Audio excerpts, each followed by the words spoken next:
First Alert 5 weather with Alan Rose. And here it is, Jupiter and Saturn reuniting tonight and putting on quite the show known as the Great Conjunction. Now, while still millions of miles apart, the two are separated by just a fifth of the diameter of the moon as we look at them. And it's been nearly 800 years since the last time this was visible from Earth. Maybe you saw it tonight, gotten lots of great photos here at News 5. Let's switch to the graphics and show you what we're talking about. This one sent in by Joe Randall. A photo taken out towards Buena Vista, looking over one of the 14ers here in Colorado. You can see Jupiter brightly lit on the left, Saturn still visible to the right, but with the naked eye, it almost looks like they were sort of merged together as one bright planet or bright looking star. This photo sent in by Rick. You can really make out with his photographic lens the rings around Saturn. Check it out. That is amazing. I've seen some of these pictures. You can actually see some of the moons that rotate around these planets. This one sent in at the iconic Garden of the Gods from Kara Marcus. Again, Jupiter on the left tonight, Saturn on the right, and this beautiful photo capturing the essence of the holidays. Today, not only the Great Conjunction, but also winter solstice. Yeah, that's right. Winter began this morning at 3:02 a.m. in the Northern Hemisphere. If you have any great photos you want to send us, you can find us online. You can email any of the weather team here at News 5 or post those photos on our Facebook page, KOAA 5. So we switch to weather. Temperature tonight cooling down pretty quickly. Not a lot of wind, so it is much colder than this time last night.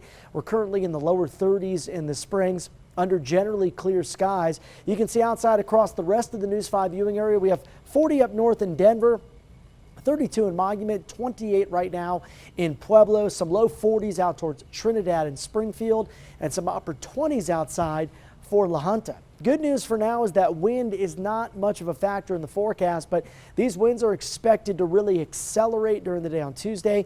And unfortunately, it looks like about a 24 to 36 hour stretch of windy weather. And that's going to be courtesy of this area of low pressure, which does move into the western U.S. Tuesday morning, eventually into Colorado Tuesday afternoon into Tuesday night. Ahead of the storm, we will see some warm temperatures tomorrow, but also increasing winds. This just coming down from the National Weather Service.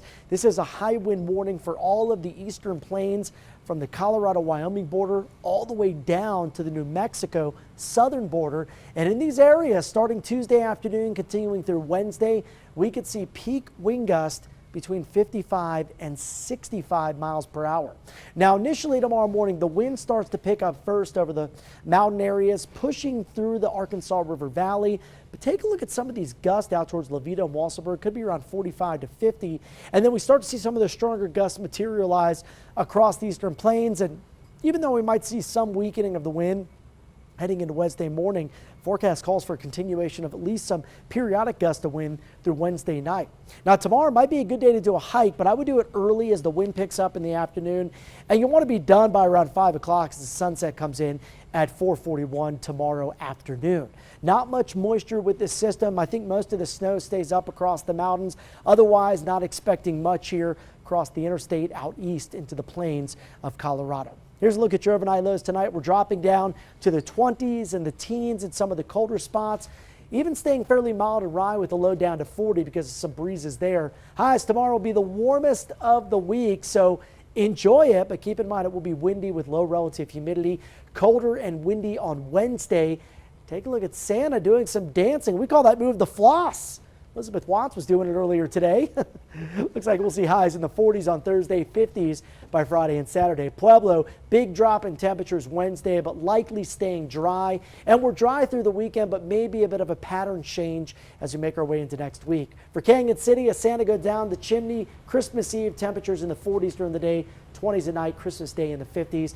And maybe a few flurries here in Woodland Park. Otherwise, dry conditions look to prevail through the next week. Wind, the big story over the next 24 to 48 hours. Rob?